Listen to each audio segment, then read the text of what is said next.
Graça e paz, tudo bom com vocês? Nós vamos dar continuidade ao nosso estudo do Pentateuco, que são os 5 primeiros livros da Bíblia, e vamos dar sequência ao estudo de Êxodo.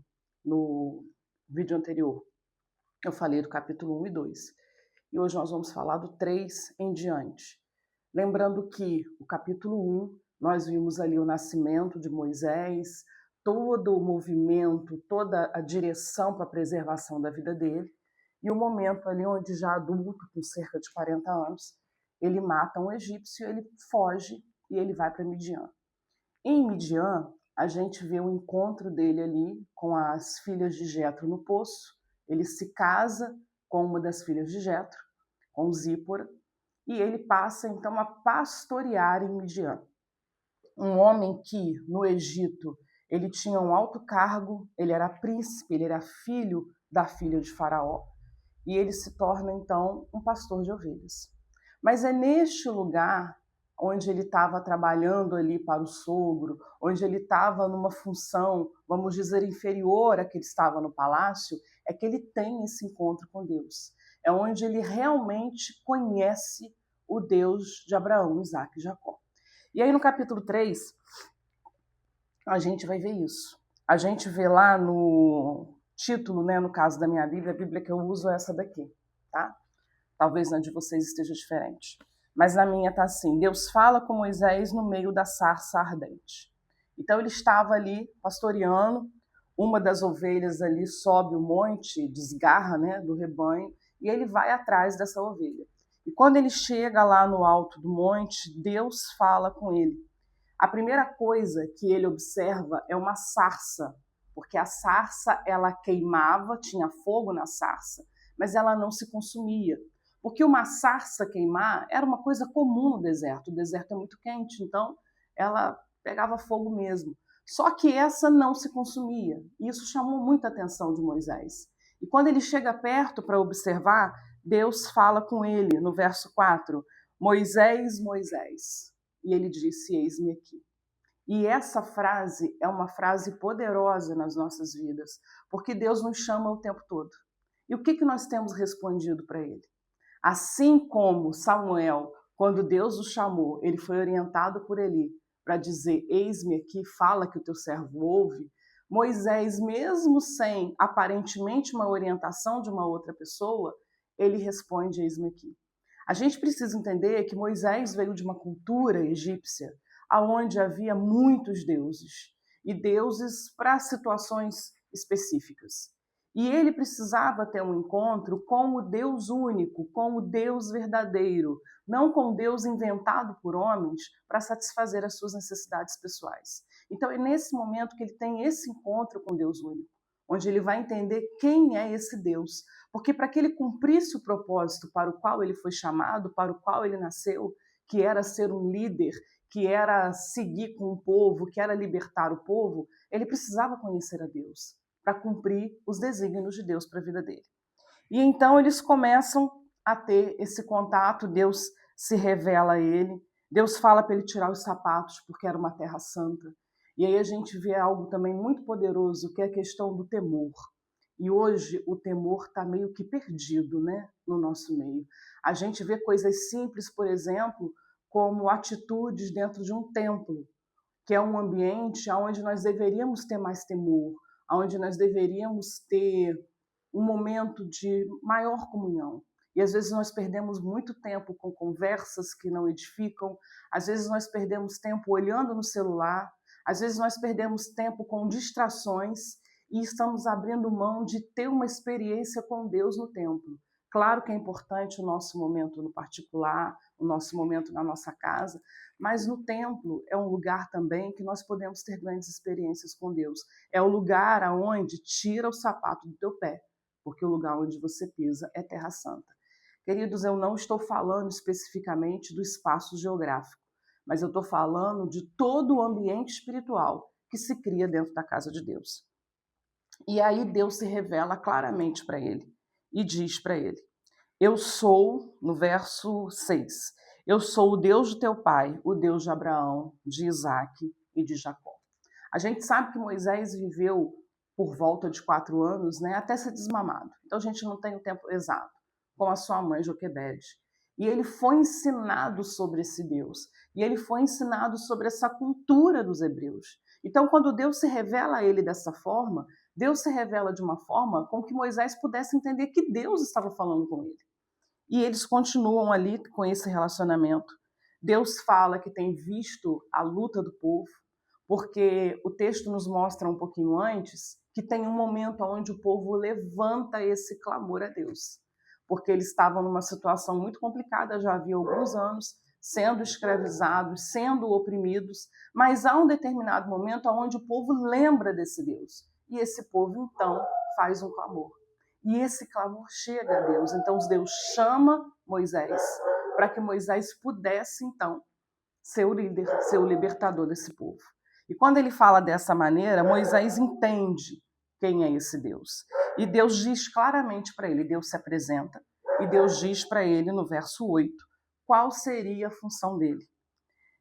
Portanto, eu desci para livrá-lo das mãos dos egípcios e para fazê-lo subir à terra, uma terra boa e larga, uma terra que mana leite e mel. E aí Deus fala dessa terra prometida, dessa terra de Canaã, que era uma terra especial para o povo dele. E eles continuam, ele fala novamente do clamor. Então Moisés disse para Deus, no verso 11, quem sou eu que vá ao faraó e tire do Egito os filhos de Israel? Irmãos, é muito normal isso. No momento em que nós temos uma experiência com Deus, que Deus se apresenta para nós, que nós começamos a entender a nossa identidade em Cristo e que Deus se revela e mostra qual o propósito dele para as nossas vidas, é muito natural que a gente tema. Estranho é quando alguém é chamado por Deus e não teme. Estranho é quando alguém é chamado por Deus e se sente em condições de cumprir o chamado. Isso não é natural. O natural é que a gente entenda que é uma grande responsabilidade e que a gente tema isso. Isso é o natural. Então ele fala, Senhor, quem sou eu? E essa é a nossa fala com Deus. Só que nós precisamos entender que Deus chama e capacita. Deus não chama só quem tem condições. Lógico que o Senhor nos dá os talentos para cumprirmos o nosso propósito. Mas Ele nos capacita a partir do momento que a gente se dispõe a cumprir aquilo para o qual nós fomos chamados. E Deus é claro com ele. Olha, você está sendo chamado. Há um propósito sobre a tua vida. Eu sou o Deus de Abraão, Isaque e Jacó. E ele diz algo no verso 12, que é algo que nós devemos levar no nosso coração todos os dias para cumprir o propósito. E ele diz assim, certamente eu serei contigo, e isto te será por sinal de que eu te enviei. Deus é conosco, irmãos. Sabe, aceite aquilo que Deus tem te chamado, para o qual o Senhor tem te conduzido. Deus é conosco. Nós precisamos guardar essa promessa. Vamos ter lutas, vamos ter dificuldades, vamos ter desafios no caminho? Vamos. Mas todos têm. A diferença é, eu estou tendo desafios, eu estou tendo lutas, mas eu estou dentro do propósito. Eu estou dentro do cronograma, do planejamento de Deus para a minha vida. Se eu estou, Ele é comigo. Ele vai me sustentar nessa caminhada. No 14, eu sou o que sou, e disse mais, assim dirás aos filhos de Israel, eu sou, me enviou a vós. O povo precisava entender que o eu sou, o Deus verdadeiro, era o Deus que Moisés estava levando para eles. Afinal de contas, o povo também estava no Egito, num ambiente, numa cultura de muitos deuses pagãos, que eram falsos deuses e que não podiam fazer nada por eles. Então, quando Moisés chegasse lá, ele precisava apresentar esse mesmo Deus que foi apresentado para ele.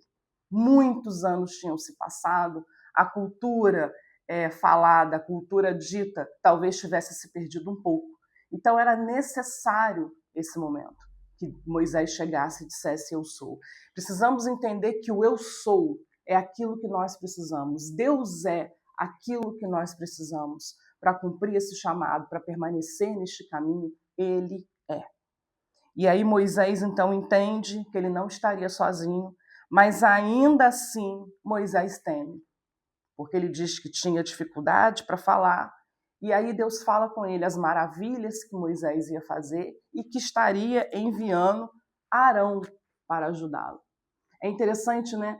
a gente vê que nesse momento aqui Moisés já estava com cerca de 80 anos, ele ficou cerca de 40 anos no Egito, cerca de 40 anos em Midian. E Arão era mais velho que ele. E eu ouvi uma vez um pastor falar isso, acho que foi o Cláudio Duarte, que tudo que ele fala tem um pouco de graça no meio, mas ele disse que Deus enviou um velhinho para ajudar outro velhinho. É muito interessante isso, né? Porque os recursos que Deus nos dá, às vezes nós não entendemos. Mas foi com o recurso de enviar o irmão dele, é que eles conseguiram fazer tantas maravilhas naquele lugar. E aí no capítulo 4, o meu diz assim, Deus concede poderes a Moisés. Na verdade, Deus permite que Moisés opere maravilhas para que aquele povo creia. Irmãos, isso é muito importante. Nós não vivemos de experiência, nós vivemos da palavra. A experiência pode até nos acompanhar. Os sinais seguirão a todos os que creem. Não nós iremos crer pelos sinais. Mas naquele momento era um momento diferenciado. O povo estava escravo, o povo estava afastado de Deus. Os sinais eram necessários. Nós não podemos viver na dependência de sinais na nossa vida. Nós precisamos viver da dependência da palavra de Deus. E vamos viver sinais, vamos ver maravilhas, porque isso faz parte da vida do cristão. E aí, no capítulo 4, Moisés, então, mostra esses sinais, né? Alguns sinais que Deus tinha dado para ele. Um dos sinais era que pegava a água do rio Nilo, ela se transformava em sangue. Tinha o outro sinal do cajado, que ele jogava e se transformava numa serpente. E é interessante que ele pega pela cauda, ele não pega pela cabeça. Normalmente, quando a gente vê as pessoas que trabalham com serpentes, elas pegam pela cabeça, né, para não serem picadas. Mas ele pega pela cauda e ela volta a se tornar a vara. E também o momento que ele coloca a mão no peito, essa mão se torna leprosa, ele coloca novamente e ela fica sã. E isso faz com que muitos creiam na palavra do Senhor. No capítulo 4, verso 12, diz assim, vai, pois, agora, e serei com a tua boca e te ensinarei o que heis de falar. Tudo isso ainda está lá em Midian. Lembrando, irmãos, que Midian é descendência de Abraão, é um dos filhos que Abraão teve com Quetura. Então ele vai retornar lá ao Egito, sabendo que Deus iria usá-lo inicialmente com essas 3 maravilhas. Mas a gente vê quantas coisas Moisés e Arão fizeram com a permissão de Deus e com a direção de Deus. E aí, a partir do verso 18, já mostra Moisés retornando ao Egito. E aí tem muita história, tem a história aqui de Zípora na estalagem. Eu vou fazer um vídeo só sobre isso, porque tem algumas coisas interessantes aí. E eu não vou dar sequência não, porque o vídeo já está muito grande, tá bom? Eu tenho uma pregação desse capítulo 3, dessa experiência com o Senhor ali. Eu vou deixar o link aqui na descrição. E mais uma vez eu peço a vocês que curtam, comentem, compartilhem, se inscrevam no canal. É importante para que o vídeo alcance mais pessoas. Nós estamos falando aqui de algo que é a palavra de Deus que nos alimenta. Então, quanto mais pessoas tiverem acesso a isso, é uma bênção para as nossas vidas, é uma maneira de nós levarmos essa palavra de Deus, é uma maneira de nós sermos João Batistas neste momento, aquele que aponta o caminho, aquele que diz, eis o Cordeiro de Deus, que tira o pecado do mundo. Então eu jogo esse desafio para você também.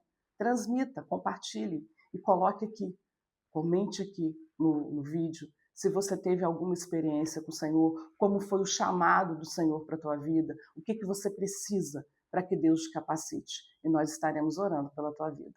Deus abençoe a todos.